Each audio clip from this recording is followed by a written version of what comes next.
Renata Lopretti, vai. Ministro, eu acho que a gente pode procurar os endereços do caso Master, onde quer que a gente queira, e o papel da imprensa é procurar em todos os lugares possíveis. Mas me parece que caiu no colo do noticiário, do público, a participação, o envolvimento de ministros do Supremo com Daniel Vorcaro. Então não é assim que saiu uma ideia da nossa cabeça. Renata, no passado a gente dizia que nós tínhamos 150 ou 180 milhões de técnicos de futebol. Agora nós temos 180 ou 200 milhões de juristas, todos palpitando sobre coisas do Supremo, sobre impedimento, suspeição. Pausa. Tá querendo... É que assim, doutor, excelentíssimo Gilmar Mendes, não sei se o senhor sabe, mas os senhores fazem questão de televisionar cada voto de vocês. Teve voto de 12 horas. Teve voto de 12 horas pra TV. Ô, pessoal, ó, minha vez aqui, ó. Holofotes, ó. Olha, você quer o quê, cara? Você quer que as pessoas não falem de um contrato de 129 milhões de reais da esposa de um ministro supremo? Você quer que não fale disso? Você quer que não fale do ex-presidente da República, Jair Bolsonaro, cuja mensagem pro filho é: esqueça críticas ao Gilmar. Não, ninguém pode falar disso. Né? Ninguém pode falar que o candidato à presidência da República, Flávio Bolsonaro, só é candidato, só está livre porque o senhor travou um processo dele. Aí não, agora tem... Não, ninguém é especialista. Só que ninguém é tonto o suficiente para achar que tudo está sendo feito de forma republicana. É só isso. Vai lá, deixa eu ver o resto. Ser jurista, mas como é que as pessoas olham para o que está acontecendo, olham para o resgate dessa ação pelo ministro Alexandre e não pensam algo como: ele não viu problema na delação do Mauro Cid, mas aparentemente ele está vendo problema agora na delação do Vorcaro. Não é um raciocínio natural por parte das pessoas? Não é legítimo que elas façam essa... Uma salva de palmas para Renata Lopretti. Não, puta que pariu, ó. Nossa, olha, ó, meus parabéns, tá? Meus parabéns, vai lá. Pergunta. Não, é legítimo que se faça pergunta e que se esclareça e que as pessoas respondam. Veja que no ano passado eu propus que o tribunal discutisse os penduricalhos. Propus ao atual presidente Fachin, que antes era apenas presidente eleito. Isso demorou para ser feito. Acho que já deveríamos ter feito até anteriormente. Por que retardamos tanto? Por razões as mais diversas. É difícil agora explicar, e você não me daria tempo. A questão da política interna do próprio tribunal, os erros que se cometeram. Eu venho defendendo um pacto republicano. Falei isso com o Fachin. Pausa. É preciso que nós... Nossa, você viu que ele, você viu que é a resposta de um político isso daí, não é a resposta de um jurista. O cara foi lá lá pro penduricalho, porque eu pautei aqui a quebra dos penduricalhos. Cara, o que você tá fazendo em defesa política da sua atuação? Parece que você tá pedindo voto.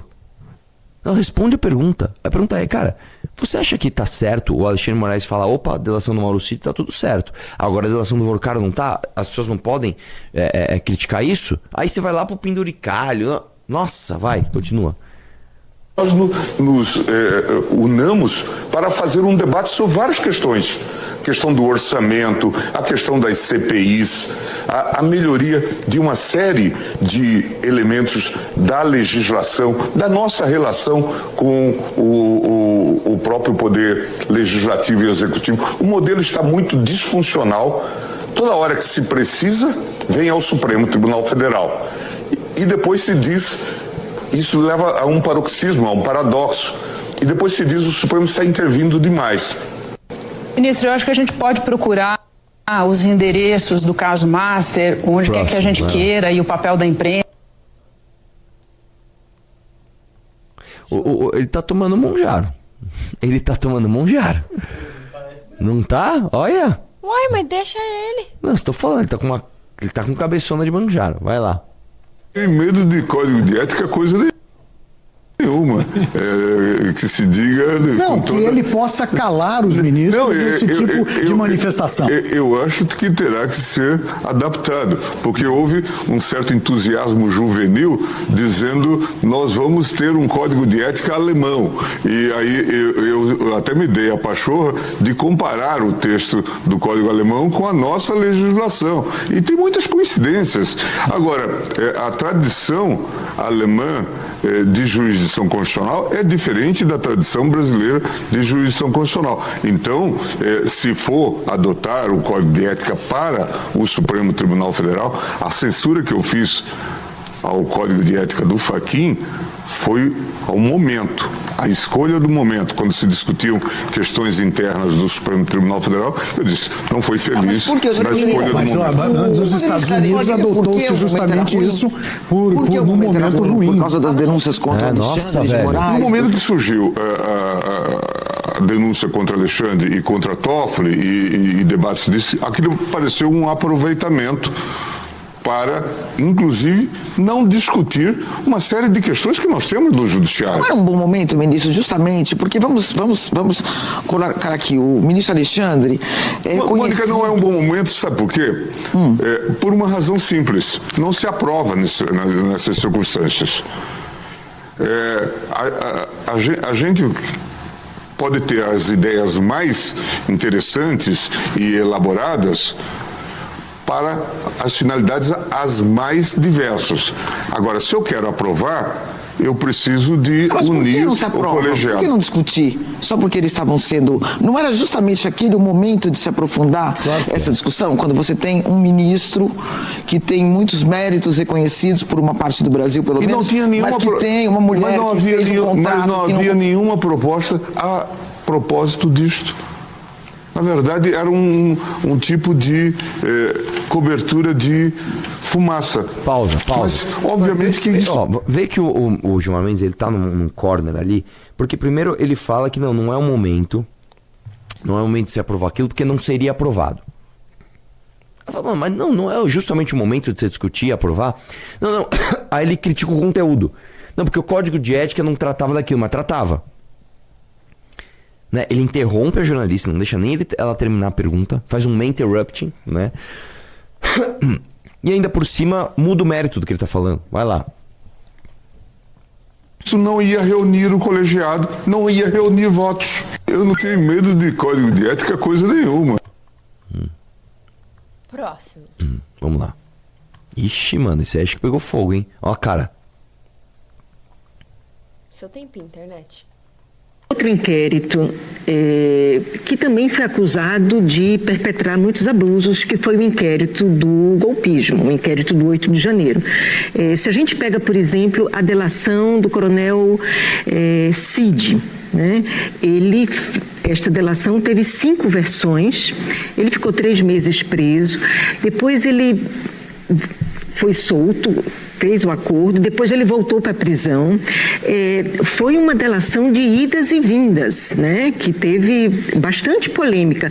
A gente não vê, quando o senhor faz referência aos excessos, o senhor sempre inclui a Lava Jato e nunca inclui o inquérito do golpe.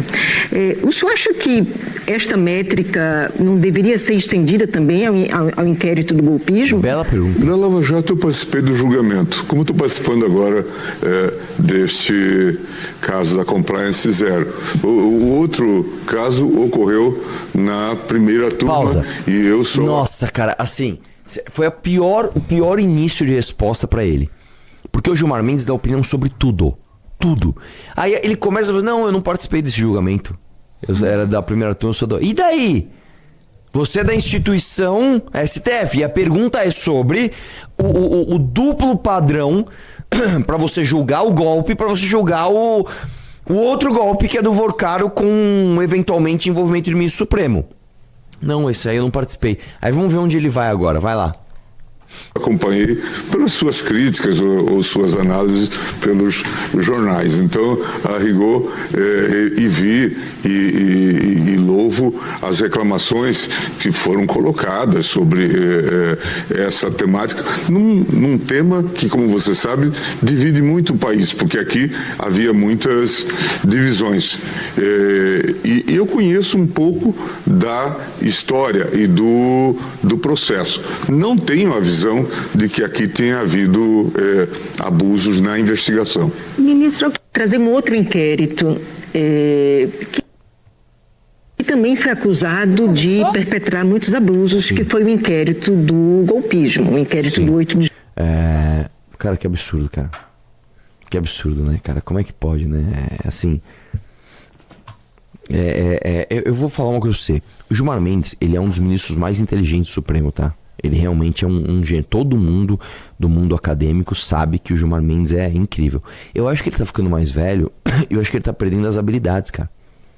Porque ele não respondeu nada bem. Nada, assim, zero. Zero perguntas foram bem respondidas. Deixa eu ver isso aí, vai lá. A minha impressão é que a delação é uma página virada. Que uma delação que atemoriza tantas pessoas poderosas, ministro Supremo, grandes lideranças do Congresso, o Executivo, não vai sair. O senhor, com a experiência de poder que o senhor tem em Brasília, o senhor acha que tem alguma chance dessa delação sair? Eu tô achando que a gente está falando de algo aqui que já não... Quando o senhor fala que a gente não tem cultura para delação, também os estímulos que às vezes podem ser dados. De se entrega um pouco da delação, mas apostando que uma mudança no futuro possa gerar isso também. Eu queria só que antes o senhor respondesse. O senhor acha que essa delação sai? No atual momento parece que você tem razão, mas as coisas podem mudar. Eu não vou assumir nenhuma posição em relação a isso. Mas a minha impressão é que a... Não, só uma coisa. Volta lá. O letter é assim: Gilmar admite no Roda Viva que delação de cara pode ser abafada por meio de poderosos. Ele não falou nada disso. Não mesmo. Ele não falou nada disso. Você vê como o Brasil é um país merda? Você vê, o ministro tá fazendo só cagada, só tá falando merda. É um monte de escândalo de corrupção ali que é tudo um monte de merda. Aí você vai noticiar um fato importante. Aí você mente. Você vê como a gente dá poder pra esses caras? Porque o ministro poderia, inclusive, censurar essa publicação, falando ele está falando algo que eu não falei. E ele não falou. Ele não falou. Você entende como é difícil, cara? No Brasil tudo é sempre dicotômico. Aí eu vou falar contra a publicação. Então você está a favor do Gilmar Mendes. Não estou, cara. Só que não é assim que se combate o Gilmar Mendes. Cara, a história da nossa vida dos últimos, 8 anos é isso. Falando, cara, o que o Bolsonaro fez tá errado. Então você é a favor do PT. Não! Só que não é assim que se combate o Bolsonaro. Tudo bem. Então, o Bolsonaro tá fazendo golpe de Estado. Então você é a favor do que o Alexandre de Moraes tá fazendo. Não! Só que não é assim que se combate o Alexandre de Moraes. Cara, é muito difícil, bicho. É muito difícil. É tudo muito errado. Sabe, você não sabe nem por onde começar a consertar as coisas. Não dá uma raiva do caralho, velho? Tá. Ele não falou aquilo, cara. Ele não falou aquilo. Vai lá, deixa eu ver mais. Constante perseguição pelo clickbait.